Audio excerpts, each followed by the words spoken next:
Attorneys representing them, besides Gary Creep, is Orly Taitz. Orly, would you tell us about the facts of your case and your legal arguments and the status of the case? Can you hear me? Can you hear me? Do you mind if I'll be sitting? I guess I don't have standing too, just like everybody else. But my clients do have standing, and that's something new in my two cases. Could I interrupt? I've been curious, I'm sorry. You have an accent. Yeah, Could you explain that? Sure. I've often tried to ask you. Yes, I'll be happy to. I was born in Kishinev, which is former Soviet Union. And I have to tell you, one of the reasons I'm so up in arms about this case, because during this election cycle, the media in United States of America was worse than media in communist Russia. Absolutely worse. I have to tell you, because I could see program after program, all of the anchormen and anchor women were reading from one script. They might have had different haircuts, they might have had different suits, but they were all talking like zombies, the same script. And the facts of the case are very simple. In my opinion, anybody with an average IQ, with an IQ of 60, can understand. And the only reason majority of U.S. public does not know the facts of the case is because the media was intentionally aiding and abetting Mr. Obama in defrauding 300 million American citizens. That is the reason why I'm speaking out, and that's why I brought those two legal actions. Another thing that I would like to clarify, actually, Mr. D'Onofrio didn't want anybody to talk about his case, but I talked to him just recently, and he asked to clarify one thing. There were two cases submitted that the Supreme Court is already reviewing. One was D'Onofrio v. Wells, and another was Wronkowski versus Bezenich. D'Onofrio's case came from New Jersey, and he had a procedural hiccup.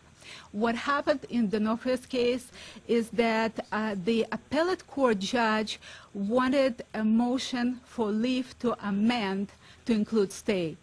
And he asked for the stay. So it's possible that that was the reason why the Supreme Court has denied his motion for stay, whereby he needs to go back to the Supreme Court of New Jersey and file a motion for leave to amend his original claim in order to have a stay.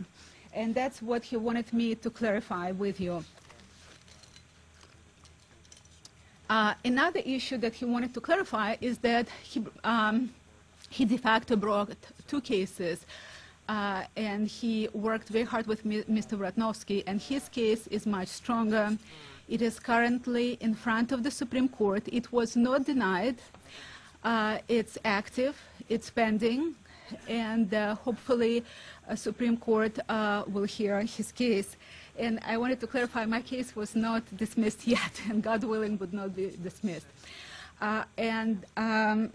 Actually, I have two cases.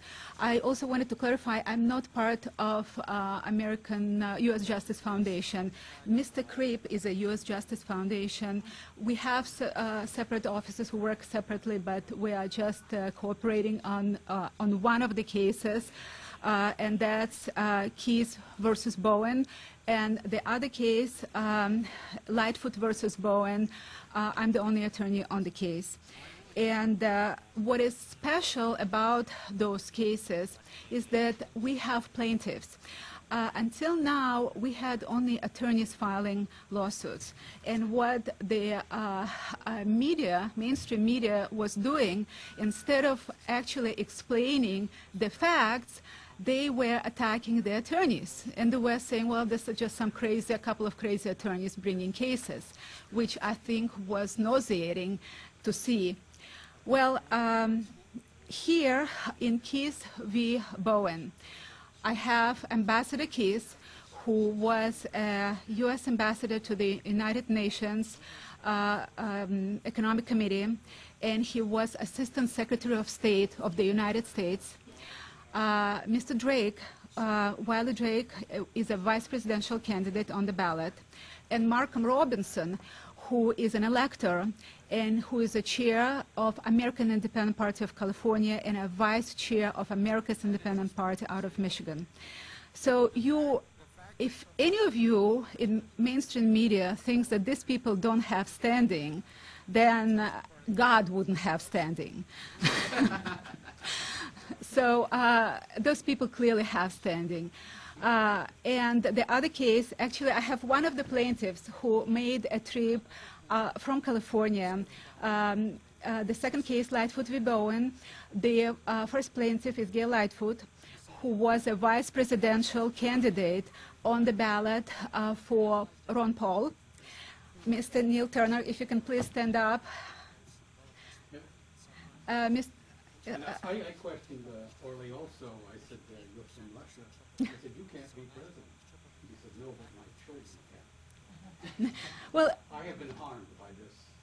I have been harmed. My amendment, the 14th Amendment rights have been violated. That of my brother in Boston, my sister in Florida, my children in Hawaii. They have all been